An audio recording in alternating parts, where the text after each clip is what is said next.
Hello, everyone. Welcome back to yet another political episode. So it's been a very long time since we've touched base when it comes to international elections. We've been really taking a look at and examining the 2024 presidential election when it comes to the current polls in the United States. And we're just going to touch back and look at the world. So previously, we've had the Mozambican election, but just like it seems like the Indonesian election, it seems to have a long time. I guess Mozambique takes a while counting their elections. It is a third world country, a low developed country, in other words. So I'm not looking at them low or anything like that. I'm just saying, you know what? Their voting machines are not as advanced. We're not going to get much these results out quicker as we would other countries. But ideally, I am predicting that Frelimo would win because Frelimo has always won these said elections. It would be shocking and historic if Renamo ended up winning. But I plan to talk about this election when those results are announced. And of course, I'm predicting Frelimo will just win. They're gonna win by a landslide. But let's take a look at the Moldovan presidential election. So Moldova is, as you know, a country in Eastern Europe. I would say, interestingly enough, is more of this centrist, moderate, center-right said country that is in a conflict with, as you know, more of the said left. You know, there is the unrecognized country of Transnistria.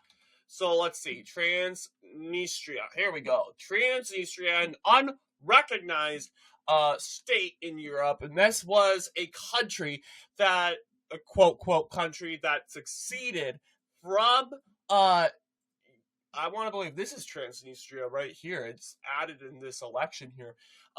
They seceded from the Republic of Moldova mainly because of the protest of, once again, of the collapse of the Soviet Union. They're more communist, as you can tell, communist hammer and sickle.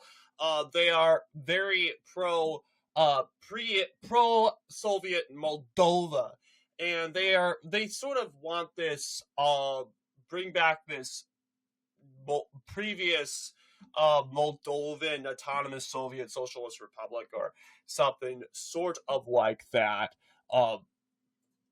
Or just, in other words, just the post Soviet Moldova, pre-Soviet Moldova, the Moldova SSR. But yeah, that's sort of the goal, and you'll see they voted pretty.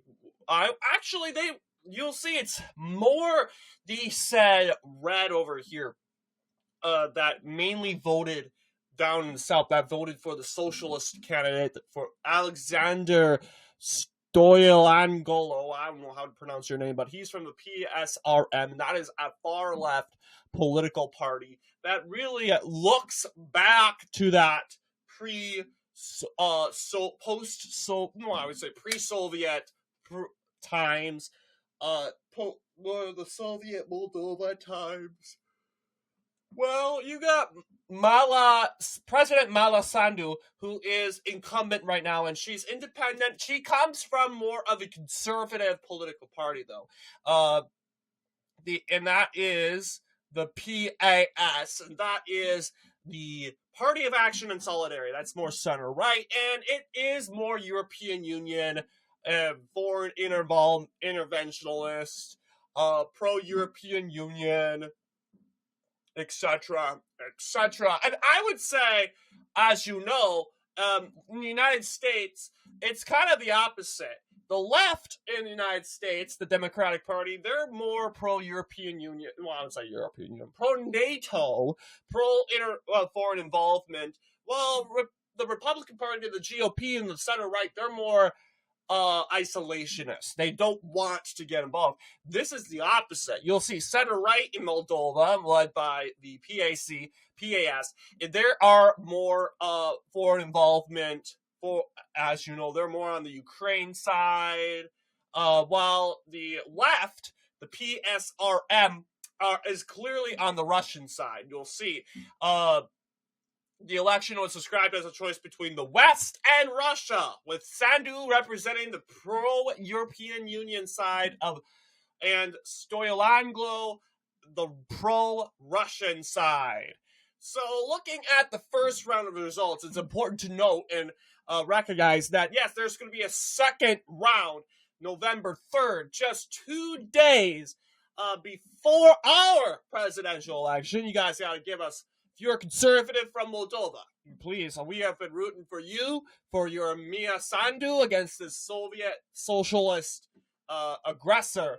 And we are going to, and we want, of course, to get her reelected against Alexander. We're just going to call him Alexander. But, of course, we want to keep Sovietism and socialism out of Moldova. Of course. But yes, this is as of the 21st of October, which is today. We can officially declare that 99.82% of the first round results are in. There will be a second round in, of course, November. So I appreciate if every Moldovan comes out and roots for us. We are rooting for you. We don't want to see a socialist Moldova. We've seen a socialist Moldova before. I mean, Moldova was under Igor Dodon, who is from the PSRM. It was the ruling party at the time. Yeah, you'll see it. It's a northern Moldova, pretty socialist itself. Transnistria recently has been added back into, I want to believe, the demographic here. But who knows, maybe it's getting more moderate. But yes, it's time to see Moldova. Yes, you'll see Party of Communists and the Republic of Moldova. Yeah, Moldova used to be a left-wing, progressive country. Now it's suddenly coming back to the right. And it looks like it's going to stay right-wing, hopefully.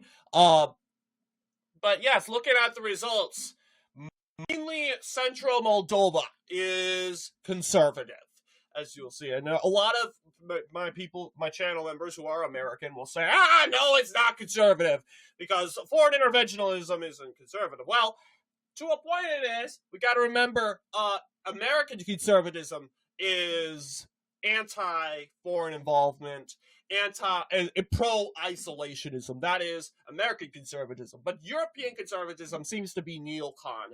Neoconservatism and foreign involvement, anti-communism, if you will. And progressivism seems to be pro-Russia, okay? Pro-Russia in Europe, along with, in this case, different said involvement there.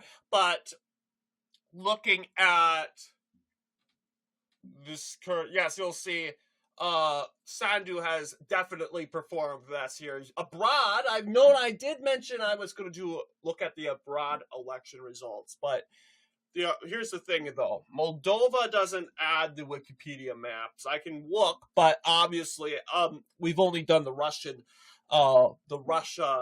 at-large election result.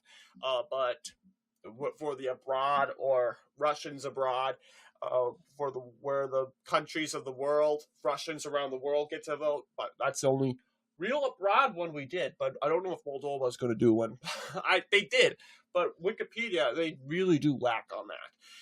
But what about the district in blue? What district in blue? That goes to Usati and let's see, Usati. Yes, Renato Usati. And he comes from our party. Okay, and that's another left-wing party.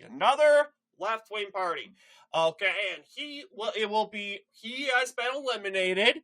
He will not be on the ballot on November 3rd for the Moldovan presidential election. He will not be on the ballot, if I make myself clear. So that's clearly the case.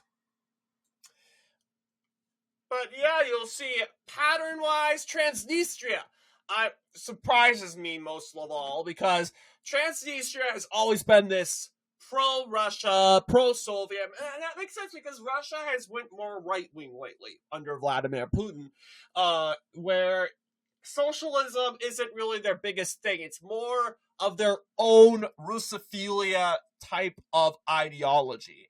So Transnistria doesn't really go and affiliate themselves with socialism anymore. But then again, Donbass could be compared with that also.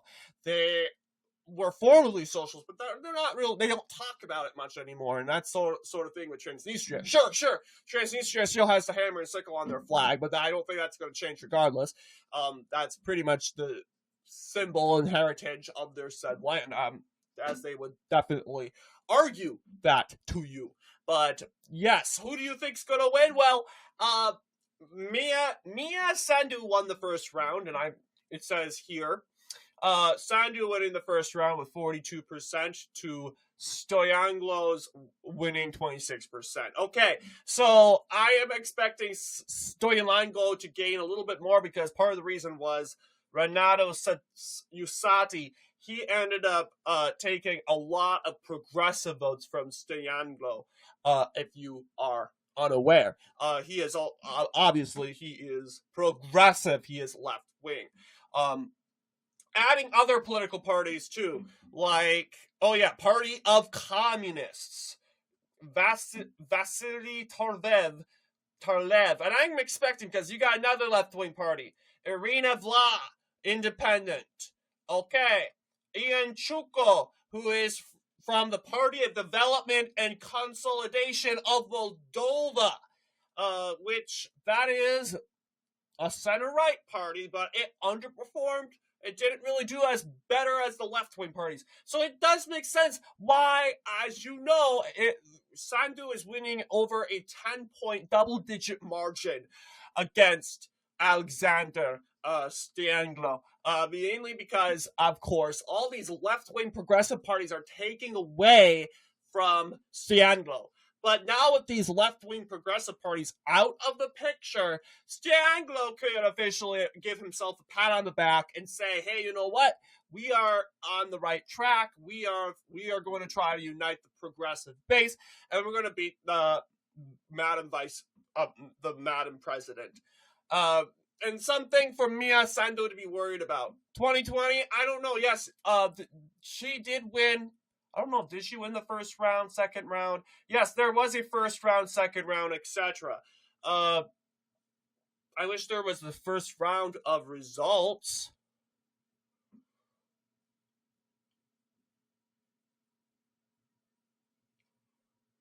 But yes.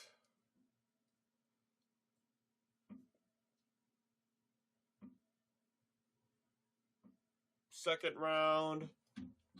They don't really announce that much. But yes, Mia Sandu is, of course, won that 2020 election by a landslide. Then again, kind of boosting some popularity. Well, 4 years, that can easily change, like we've seen with Joe Biden. But who knows? I don't really know what the... I don't necessarily know, basically, in regards to Moldova's current situation. I know Moldova is entering the European Union, believe it or not. They voted yesterday. Yes, they voted yes on a ballot measure, guys. Yes to a European Union membership. And like I said, guys, it's mainly the left. You're seeing Transnistria, northern Moldova, and these areas right here, which have proven to be the most progressive areas of Moldova, voting no to this referendum in joining the European Union. It's actually conservative countries, and that conservative constituencies, like right over here, like we've seen, that are voting yes in support of this joining the European Union. Something you will see the complete opposite in countries like the United States, where conservatives want to kind of back away from NATO and Europe, while the Democrats and the liberals kind of want to instigate with Europe and NATO more, mainly just for humanitarian reasons, if you will. But yeah, this is our current results. November 3rd is the day where Moldovans will vote again, and we would probably get a result there. But what do you guys think? Let me know down below. We're going to try to get that Mozambican election done, hopefully. It really depends on Mozambique. I don't expect a lot with Mozambique. All I know is if Frelimo's going to win a landslide, it's done and said. They've been winning landslides. Every president has been from Frelimo, so I'm not surprised. But anyway, what do you guys think? Let me know down below. And as always, I'll see you all in the next political episode.